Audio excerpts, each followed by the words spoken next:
छत्रपती संभाजीनगर महापालिकेत नुकतीच स्थायी समितीची निवड झाली आणि या निवडीने पुन्हा एकदा स्थानिक राजकारणात नवे समीकरण तयार झाल्याची चर्चा सुरू झाली।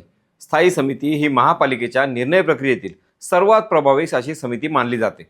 शहराच्या विकास कामांपासून ते आर्थिक निर्णयापर्यंत अनेक महत्त्वाचे निर्णय या समितीत घेतले जातात। त्यामुळे या समितीत कोणाला स्थान मिळतं आणि कोणाला डावललं जातं यावरून अनेक राजकीय संदेश दिले जातात। यावेळी स्थायी समितीत भाजपचा स्पष्ट असा वरचष्मा दिसला, पण त्याच वेळी काही राजकीय घडामोडींनी अनेकांना विचार करायला भाग पाडले। विशेष म्हणजे मंत्री संजय शिरसाट यांच्या कन्या आणि पुत्राला या समितीत स्थान मिळेल अशी जोरदार चर्चा होती, पण शेवटच्या क्षणी त्यांना डावलले गेले। दुसरीकडे सभागृहात एमआयएमच्या नगरसेवकांमध्ये काही मिनिटांसाठी निर्माण झालेली धाकधूक, महापौरांचा दिलेला इशारा आणि या सगळ्या प्रक्रियेत दिसलेले राजकीय गणित, हे सगळं एकत्र पाहिलं तर या निवडीमागं फक्त समिती सदस्यांची निवड नाही तर मोठं स्थानिक राजकारण दडलेलं दिसत आहे। मग नेमकं स्थायी समितीच्या निवडीत काय घडलं, भाजपचा वरचष्मा कसा दिसला, एमआयएमची भूमिका काय होती आणि सर्वात महत्त्वाचं म्हणजे मंत्री संजय शिरसाट यांच्या कन्या आणि पुत्राला का डावललं गेलं, या सगळ्या प्रश्नांचा सविस्तर उलगडा आपण आजच्या या विश्लेषणातून करणार आहोत। नमस्कार, मी स्वप्नील आणि आपण पाहता त्याचं काय महाराष्ट्र। छत्रपती संभाजीनगर महानगरपालिकेत 5 मार्च रोजी स्थायी समिती सदस्यांची निवड करण्यासाठी विशेष अशी सर्वसाधारण सभा बोलवण्यात आली होती। सकाळी 11च्या सुमारास ही सभा सुरू झाली आणि महापालिकेच्या पुढील वर्षभरातील राजकीय समीकरणांची दिशा ठरवणारी ही प्रक्रिया होती असं म्हणायला हरकत नाही। कारण महापालिकेतील स्थायी समिती ही केवळ एक समिती नसून शहरातील विकास कामे, आर्थिक मंजुरी, ठेके, योजना आणि प्रशासनावर देखरेख ठेवणारी सर्वात प्रभावी यंत्रणा मानली जाते। महापालिकेत सध्या एकूण 115 नगरसेवक आहेत, त्यामध्ये भाजपचे 57 नगरसेवक आहेत आणि त्यामुळे संख्याबळाच्या आधारे भाजप हा सर्वात मोठा पक्ष आहे। त्यानंतर एमआयएमचे 33 नगरसेवक, शिंदे गटाचे 13, ठाकरे गटाचे 6, वंचित बहुजन आघाडीचे 4, काँग्रेसचा 1 आणि शरद पवार गटाचा 1 असा नगरसेवकांचा आकडा आहे। या संख्याबळाचा थेट परिणाम स्थायी समितीच्या निवडीवरही दिसून आला। स्थायी समितीत एकूण 16 सदस्यांची निवड करण्यात आली आणि त्यात भाजपचे 8 सदस्य निवडले गेले, म्हणजे अर्ध्या समितीवर भाजपचा ताबा आहे। त्याचबरोबर एमआयएमचे 4 सदस्य, शिंदे गटाचे 2, ठाकरे गटाचा 1 आणि वंचित बहुजन आघाडीचा 1 सदस्य असा समतोल साधण्यात आला। या आकड्यांवरून पाहिलं तर भाजपचा प्रभाव स्पष्टपणे दिसतो, कारण शहराच्या प्रशासनात आर्थिक निर्णयांवर नियंत्रण ठेवण्यासाठी स्थायी समिती अत्यंत महत्त्वाची मानली जाते। या समितीत भाजपकडून कमलाबाई नरोटे, राजगौरव वानखेडे, सुरेंद्र कुलकर्णी, रवी कावडे, अनिल मकरिये, अर्चना निळकंठ, माधुरी देशमुख आणि आप्पासाहेब हिवाळे यांची निवड झाली आहे। तर एमआयएमकडून खान अब्दुल मतीन, मिराज खान, मजहर पठाण आणि अल्मास खान यांना संधी मिळाली। शिंदे गटाकडून श्वेता त्रिवेदी आणि राजू राजपूत यांची निवड झाली। ठाकरे गटाकडून सचिन खैरे तर वंचित बहुजन आघाडीकडून अमित भुईगळ यांचा समावेश करण्यात आला। परंतु या निवडीदरम्यान सर्वाधिक चर्चा झाली ती मंत्री संजय शिरसाट यांच्या घरातील राजकारणाची। कारण शिंदे गटाकडून 2 सदस्यांना संधी मिळणार हे आधी स्पष्ट होते।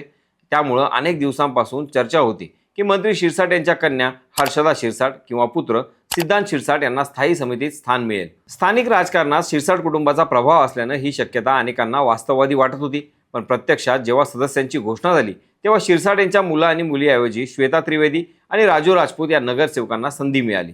त्यामुळे राजकीय वर्तुळात अनेक प्रश्न उपस्थित झाले। काहींनी याला शिरसाट गटासाठी धक्का मानला तर काहींनी ही रणनीती असल्याचं म्हटलं, कारण या दोन्ही नगरसेवकांना शिरसाट यांचे समर्थक मानलं जातं। त्यामुळे स्वतःच्या कुटुंबियांना पुढे करण्याऐवजी समर्थकांना पुढे करून संतुलन साधण्याचा प्रयत्न शिरसाट यांनी केला असावा अशी एक चर्चा आहे। यामागे आणखी एक राजकीय पार्श्वभूमी सांगितली जाते। सध्या महापालिकेतील शिंदे गटाची सूत्रे उपमहापौर राजेंद्र जंजाळ यांच्या हातात आहेत। पक्ष नेतृत्वाने देखील त्यांनाच पुढे केल्याची चर्चा आहे। त्यामुळे महापालिकेतील निर्णय प्रक्रियेत जंजाळ यांचा प्रभाव वाढल्याचे मानले जाते। अशा परिस्थितीत शिरसाट यांनी थेट आपल्या कुटुंबियांना पुढे करण्यापेक्षा समर्थकांना संधी देऊन संघर्ष टाळण्याचा प्रयत्न केला, असा अंदाज राजकीय विश्लेषक व्यक्त करत आहेत। या निवडीत आणखी एक छोटासा पण महत्त्वाचा प्रसंग घडला। सभागृहात सर्व पक्षांचे गटनेते आपापल्या सदस्यांची यादी देण्यासाठी उपस्थित होते, मात्र एमआयएमचे गटनेते हाजी शेर खान यांनी काही वेळासाठी सभागृहात अनुपस्थित होते। त्यामुळे महापौर समीर राजूरकर यांनी एमआयएमला फक्त 5 मिनिटांचा अवधी दिला। त्या वेळेत यादी आली नाही तर प्रक्रिया पुढे नेण्यात येईल असा त्यांनी स्पष्ट इशारा देखील त्यांना दिला। या काही मिनिटात एमआयएमच्या नगरसेवकांमध्ये अक्षरशः चलबिचल सुरू झाली, तर स्थायी समितीत त्यांचं प्रतिनिधित्व कमी होण्याची शक्यता होती। शेवटी शेवटच्या मिनिटाला गटनेते सभागृहात आले आणि यादी सादर केली। त्यानंतरच एमआयएमच्या नगरसेवकांचा जीव भांड्यात पडल्याची चर्चा होती। गेल्या काही दिवसांपासून अतिक्रमण कारवाईवरून प्रशासन आणि एमआयएम नगरसेवकांमध्ये तणाव निर्माण झाला होता। त्यामुळे या सभेला सुरक्षेच्या दृष्टीने मोठा असा पोलीस बंदोबस्त ठेवण्यात आला होता। काही नगरसेवकांचे फेस स्कॅन करून त्यांना सभागृहात प्रवेश देण्यात आला। त्यामुळे या बैठकीचं वातावरणही काहीसं तणावपूर्ण होतं। स्थायी समिती व्यतिरिक्त महिला व बाल कल्याण समिती, आरोग्य समिती, समाज कल्याण समिती, शिक्षण समिती आणि शहर सुधार समिती अशा इतर विषय समित्यांचीही निवड करण्यात आली. या समित्यांमध्येही विविध पक्षाच्या सदस्यांना प्रतिनिधित्व देण्यात आलं.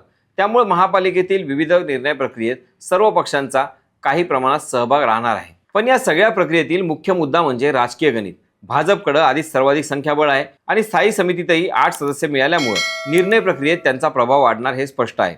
दुसरीकडे MIM हा दुसरा मोठा पक्ष असल्यानं त्यांनाही 4 सदस्य मिळाले आहेत. त्यामुळे शहरातील राजकारणात भाजप आणि MIM यांच्यातील स्पर्धा पुढेही कायम राहणार अशी शक्यता आहे. शिंदे गट आणि ठाकरे गट यांच्यातील राजकीय संघर्षाचाही अप्रत्यक्ष परिणाम या निवडीत दिसतो. दोन्ही गटांना मर्यादित प्रतिनिधित्व मिळाले असले तरी स्थानिक स्तरावर आपला प्रभाव टिकवण्यासाठी दोघांनाही संघर्ष करावा लागणार आहे. राजकीय दृष्टिकोनातून पाहिलं तर स्थायी समितीची ही निवड केवळ एका समितीची निवड नाही. पुढील काळात महापालिकेत होणाऱ्या निर्णयांवर कोणाचा प्रभाव असेल, कोणती कामे प्राधान्याने होतील आणि कोणत्या पक्षाची पकड मजबूत राहील याची दिशा या निवडीतून दिसू लागली आहे. तर छत्रपती संभाजीनगर महापालिकेतील स्थायी समितीची निवड ही वरकरणी एक साधी प्रशासकीय प्रक्रिया वाटली असली तरी पण त्यामागे अनेक राजकीय संदेश दडलेले दिसत आहेत. भाजपचा वरचष्मा, MIMची भूमिका, शिंदे ठाकरे गटातील समीकरणे आणि मंत्री शिरसाट यांच्या निर्णयामागचं राजकारण या सगळ्या पुढे काही महिन्यात शहराच्या राजकारणात नवी वळण घेण्याची शक्यता आहे. पण खरा प्रश्न आता पुढे उभा राहतो, या नव्या स्थायी समितीच्या माध्यमातून शहराच्या विकासाचे निर्णय कोणत्या दिशेने जाणार आणि या समितीतील सत्ता समीकरणांचा परिणाम पुढील स्थानिक राजकारणावर कसा होणार याबाबत तुम्हाला काय वाटतं कमेंटमधून नक्की सांगा. बाकी राजकारणाच्या आखाड्यात आपली नजर कायम असणारच आहे. तेव्हा कुठेही जाऊ नका, पाहत राहा, सबस्क्राईब करा. त्याचं काय महाराष्ट्र.